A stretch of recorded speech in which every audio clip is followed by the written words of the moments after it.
watching paint dry. Today we're going to go over how you prep a room for painting.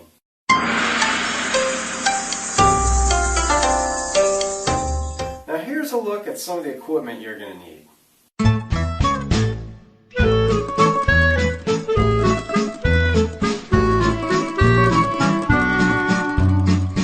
Now the very first thing you want to do when you're prepping a room for painting is you want to clear the room of everything. Okay, get the bed out, get the dressers out, maybe you put your beds in the basement for a few days and sleep down there. The dressers go in the living room. In the long run, it just saves a lot of time if you're not trying to work around stuff and move stuff away and do one wall at a time, etc. Now, after you remove the pictures from the walls, if you're going to put them right back up where they were, you can leave the nail there and just kind of paint around it if you want. Of course, if you're not going to put them back up or you're going to move them, you want to pull out all the nails and screws.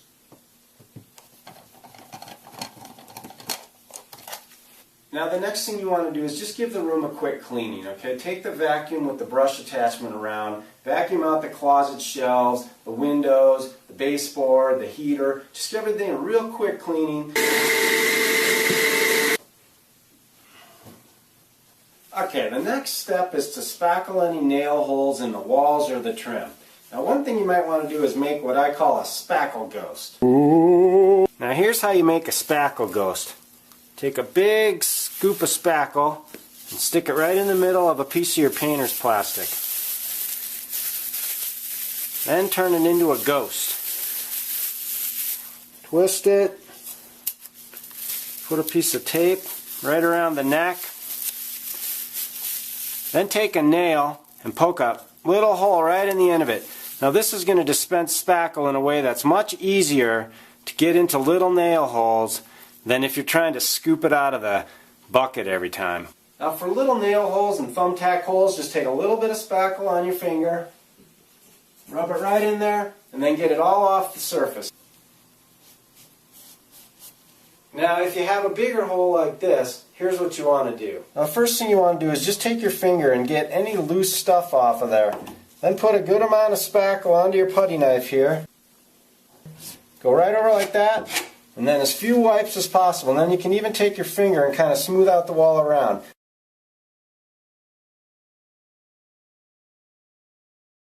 Now of course you're going to want to spackle any nail holes in your trim. Now here's how you do that. First of all, take the tip of your finger and rub the hole to get any loose debris away from the edge. Then put a little bit of spackle on your finger and push it into that hole.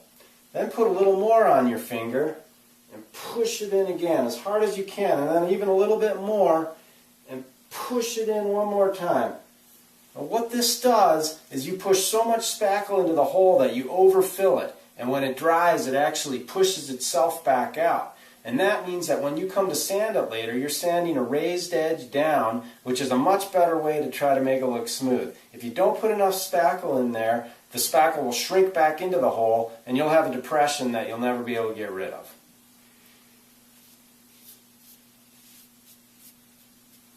Okay, now after the spackles have time to dry, it's time to sand.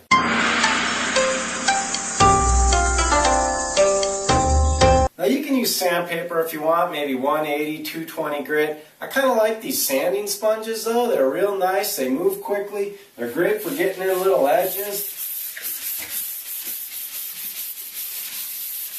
Just like that, and really all you're doing here is cuffing up the surface a little bit so that it will accept the next coat of paint. Now if you spackled nail holes, of course, you're going to want to get those sanded smooth. If you spackled big holes in the wall, you're going to want to hit them with the sanding sponge real quickly. If you're going to be painting doors,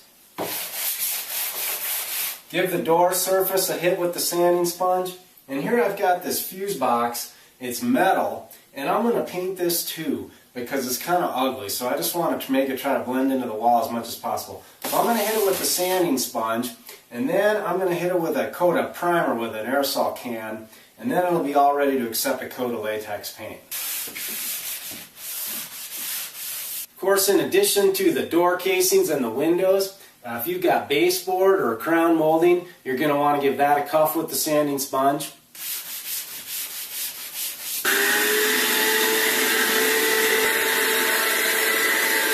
Okay, now after you're done with the spackling and the sanding and the vacuuming, now it's time to start caulking, alright? Now you're going to want to bring a little bucket of water with you with a rag in it so that you can keep dipping your fingers. That really helps you manipulate the caulk. Now I recommend a dripless caulk gun, and here's how you want to cut the tip off. Just go back maybe 1/8 of an inch, 1/4 of an inch, cut it off right there at a 45-degree angle, and you should be good to go. In a room like this, there really isn't too much caulking to do, okay? I'm going to go check the edge of where every piece of trim meets the wall. If there's any crack there, I'm going to caulk it, and then I'm going to rub it in with my finger, just like this.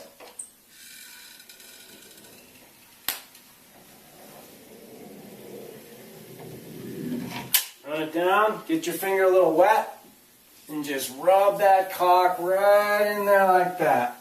You can do it real quick.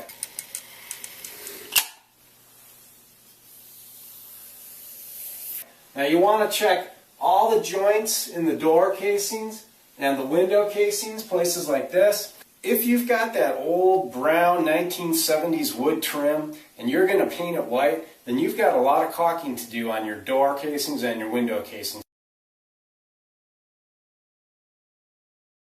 But really it's just a matter of going around and taking a real close look at everything. Anywhere you see a crack, you're going to want to get some caulk in there because those cracks will show up later.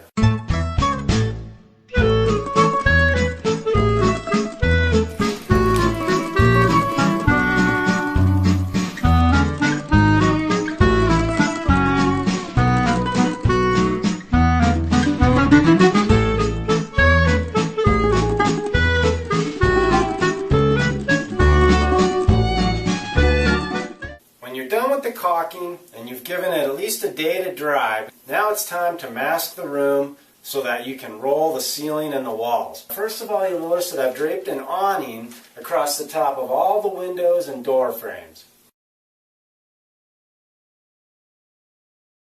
Now I've also masked the top of this baseboard heater.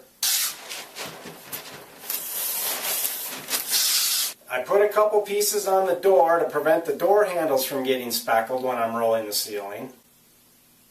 Of course, I've put a piece of tape over all the light switches and all the outlets. Masked off any thermostats or anything else on the wall. Probably a good idea to mask off the light fixture and make sure it's covered with plastic.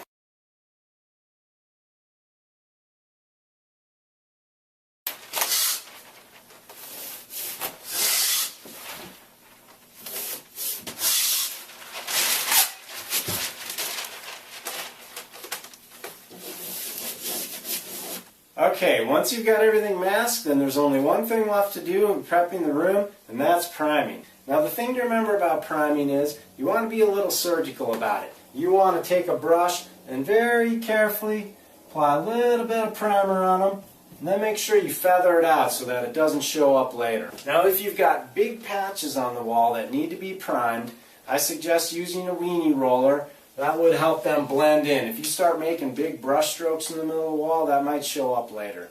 Now for most interior priming, just a good latex interior stain blocking primer will do.